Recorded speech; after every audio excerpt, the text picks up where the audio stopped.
exprimé.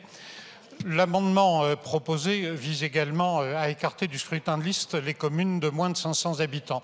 Je ne me reconnais pas du tout dans ce que j'ai entendu tout à l'heure, dans un débat uniquement basé sur pour ou contre la parité. La parité ne paraît pas être de près ou de loin un sujet. Dans les communes modestes de nos départements, en ce qui me concerne, pour le sud-ouest, il arrive d'ailleurs que l'on ait des conseils municipaux où il y ait plus de dames que de messieurs. Je voudrais simplement vous dire que dans nos zones rurales, la préoccupation porte surtout sur une forme de liberté de vote. Quand vous adoptez un scrutin de liste, vous ne permettez plus aux populations, comme elles le faisaient, de composer le conseil municipal en fonction de leurs considérations.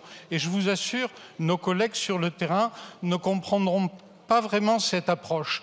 Dernier élément, sans avoir bien sûr de certitude de vous convaincre, le scrutin de liste impose quelque part une règle du jeu assez forte et dans des communes modestes, vous n'aurez pas la possibilité d'avoir 2 ou 3 listes. Le scrutin de liste, ça devient la liste obligatoire, là où les gens avaient la possibilité de composer à leur convenance. Donc je tenais simplement à vous dire, mes chers collègues, que l'amendement qui vous est proposé n'est pas du tout un amendement qui vise à freiner l'instauration ou la mise en place, la mise en œuvre de la parité sur l'ensemble du territoire, mais simplement laisser aux territoires ruraux et aux communes modestes une certaine liberté d'appréciation dans la composition de leurs conseils municipaux. Je vous remercie. Quel est l'avis de la commission ? Madame la rapporteure. Avis défavorable. Madame la ministre. Même avis, Madame la Présidente. Je vous remercie. J'ai une demande d'intervention de Monsieur Salmon pour le Rassemblement national.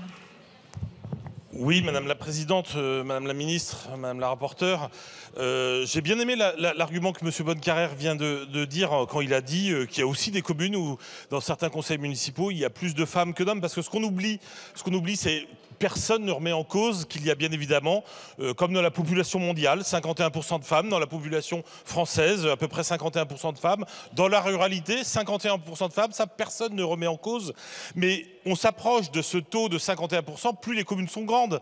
C'est-à-dire que plus les communes sont petites, plus les écarts types, bon, je ne vais pas vous ressortir mes cours de statistiques d'autrefois, c'est un peu trop lointain, je ne voudrais pas dire de bêtises, mais et donc là, il y a une difficulté parce qu'il y aura des communes où il y aura plus de femmes que d'hommes à vouloir être candidats.